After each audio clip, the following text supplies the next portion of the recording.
March 4, 2022 marks the day when 39-year-old Eric Richins was found dead at his own family home in Camas, Utah. This incident, however, was not just an ordinary death. It was a tale of suspense and betrayal, and revealed the dark truths being kept by 33-year-old children's author Kouri Richins. What was the motive behind the murder of Eric Richins? What secrets were hiding within the Richins household? Before getting into the chilling details of this twisted case, let's rewind to the time when Kouri entered the world.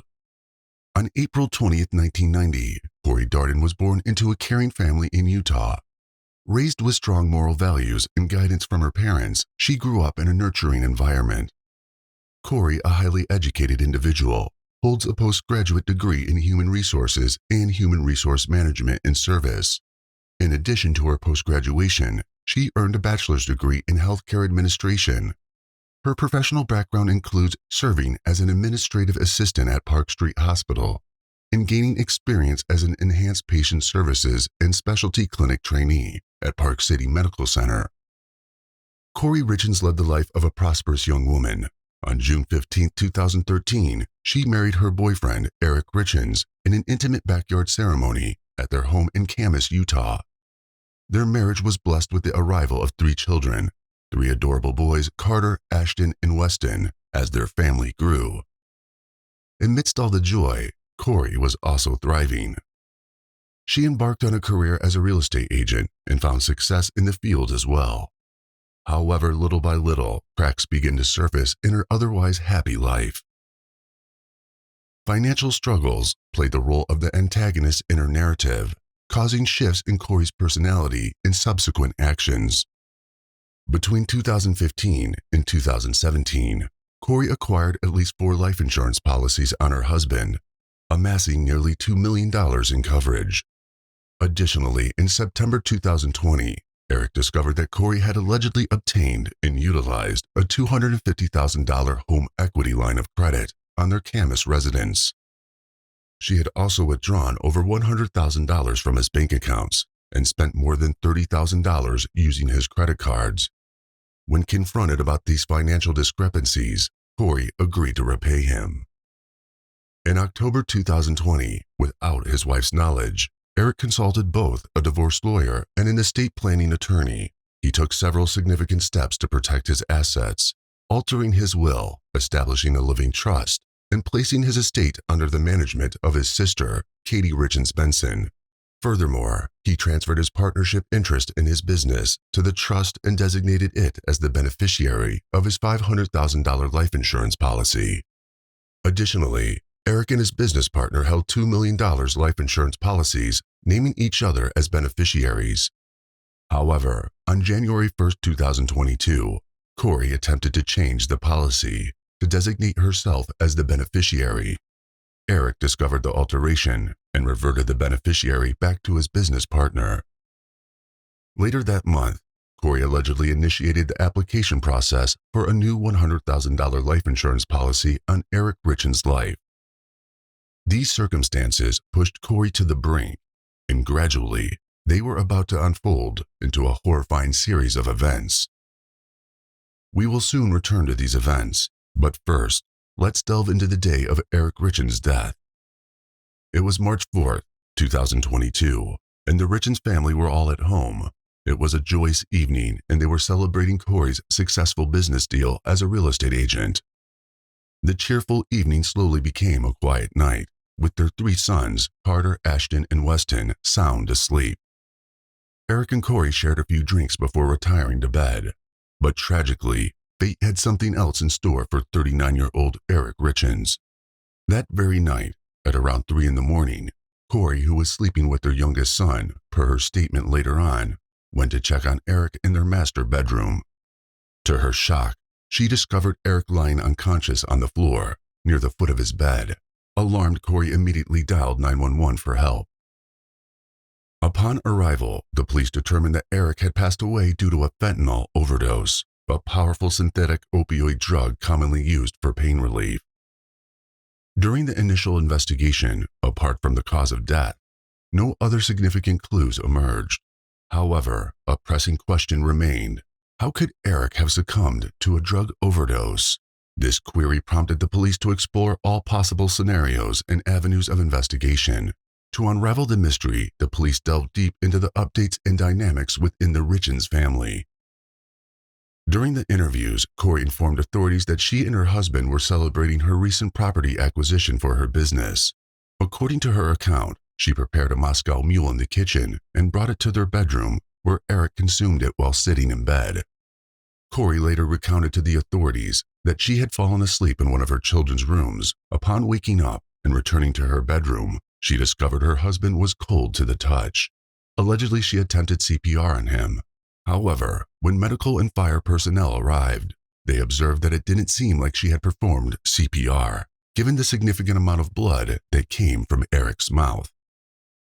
Moreover, Kouri's claim that she had left her phone plugged into the bedroom conflicted with the evidence found by investigators. They discovered her phone had been locked and unlocked multiple times, showing movement before the emergency call to 911 was made. These inconsistencies heightened the initial suspicions, directing the police's focus towards a more thorough investigation. As time passed, investigators uncovered a crucial piece of information that would gradually unravel the case. They learned that shortly after her husband's death, Kouri had reportedly hired a locksmith to drill into Eric's safe, which held between $125,000 and $165,000 in cash. When Eric Richins' sister, Kouri Richins Benson, advised Kouri to leave the safe untouched, Kouri reacted with anger, physically assaulting Richins Benson by punching her in the face and neck. These actions raised further suspicion to the unfolding investigation. As the investigations honed in on Kouri Richins, the police uncovered a wealth of additional information, painting a clearer and more intricate picture of the situation at hand. At the time of her husband's death, Kouri Richins was allegedly in dire financial straits, owing over $1 million. On March 3, 2022, the day before her husband passed away, she had a significant conversation with a moneylender to whom she owed at least $1.8 million and had a lengthy telephone call with the IRS. Additionally, she had outstanding state and federal tax liabilities amounting to $189,840. Moreover, Kouri was indebted to her husband, owing him at least $514,346. These staggering financial troubles added a compelling layer to the investigation, further intensifying the scrutiny on Kouri. On February 14, 2022, what was supposed to be a romantic Valentine's Day meal turned into a terrifying ordeal for Eric. After eating a sandwich his wife made for him, he broke out into hives and struggled to breathe. Investigators discovered that Kouri had prepared a sandwich and left it on the seat of Eric's truck, accompanied by a love note. However, soon after consuming it, Eric fell seriously ill and had to use their son's EpiPen. There was a strong suspicion that he had been poisoned with an allergen, although this was never confirmed. Worried about the possibility of poisoning, Eric confided in a friend, sharing his concerns that his wife might be trying to harm him. Moreover, in the aftermath of Eric's death, Richins Benson took the proactive step of hiring a private investigator to monitor and shadow Kouri. This decision stemmed from Kouri's attempt to remove her sister-in-law as the trustee of Eric Richins' trust, leading Richins Benson to suspect Kouri's involvement in her brother's demise. A legal battle ensued between Kouri and her sister-in-law over the trust and estate matters since Eric Richins' passing. Kouri later claimed that the private investigator frequently parked outside her home, conducting surveillance and questioning her neighbors about her and her husband. During interviews, Greg Skordas, a spokesperson for Eric Richins' family, stated that the private investigator was hired to investigate Eric's death. However, the private investigator declined to comment on the case. The mounting evidence and intricate details unearthed by investigators pointed towards Kouri from multiple angles. However, the investigators aimed to compile a comprehensive and irrefutable report, striving to conclusively close this case once and for all. A year after her husband's tragic passing, on March 7, 2023, Kouri published a book titled Are You With Me? And dedicated to Eric Richins, who according to her was an amazing husband and wonderful father. In an interview, Kouri discussed her book and her husband's death, describing it as happening unexpectedly. So my husband passed away unexpectedly last year. So it's March 4th was a 1-year anniversary for us, and he was 39. It completely took us all by shock. And we have 3 little boys, 10, 9, and 6. And my kids and I kind of wrote this book on the different emotions and grieving processes that we've experienced last year, and hoping that it can kind of help other kids. However, at that time, she remained unaware that she was at the center of suspicion. Before she fully grasped the gravity of the accusations against her, Kouri was arrested on May 8, 2023, on charges of aggravated murder and 3 counts of possession of a controlled substance with the intent to distribute. She was held in custody at Summit County Jail in Park City, Utah, awaiting trial. Prosecutors disclosed that Kouri had slipped 5 times the lethal dose of fentanyl into the cocktail on the night of Eric's death. Subsequently, she left him in bed and slept with one of their younger children. Upon checking on him around 3 a.m., Eric had already passed away and was unresponsive. Kouri's phone was also collected on the day of her arrest, as prosecutors revealed that it was located in the dresser drawer on her side of the bed during the second search of her home on the day she was arrested. Following the discovery of Kouri's phone, her search history unveiled some intricate details. It was revealed that she had searched for the address of the lead detectives on the case, but her actions didn't end there. The search history indicated that Kouri had also sought out contact information for the relative of the second lead detective online. Kouri's search history provided a troubling glimpse into her thoughts. Among her searches was luxury prisons for the rich in America. She also looked into whether she would receive a life insurance payment if her husband's cause of death was listed as pending.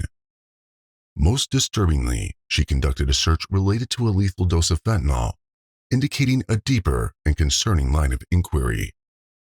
Furthermore, investigators discovered a key witness who could potentially help solve the case once and for all. While the person's name was never disclosed, she was identified only by her initials, CL. In early 2022, Kouri contacted CL, as per the contact saved on Kouri's phone, and requested fentanyl, the drug that proved fatal for Eric. Phone records indicated multiple calls and text messages between Kouri and CL in January 2022. However, authorities were unable to ascertain the precise content of these messages because Kouri allegedly deleted data from her phone between January 2, 2022 and shortly after Eric Richins' death. During the interview, CL informed authorities that she acquired the fentanyl pills and handed them over to Kouri in a direct transaction either on February 11th or February 12th, 2022. In late February, Kouri once more reached out to CL, expressing dissatisfaction with the strength of the fentanyl and requesting a more potent supply. During this conversation, Kouri allegedly asked CL for some Michael Jackson stuff, referencing the way that Michael Jackson died due to a drug overdose. CL confirmed to the authorities that she had obtained what Kouri requested once again. Kouri wrote a backdated check for $1,300 to obtain fentanyl from CL. According to CL, on either March 9th or March 10th, she left the fentanyl pills in a fire pit located in the backyard of a home owned by Richins.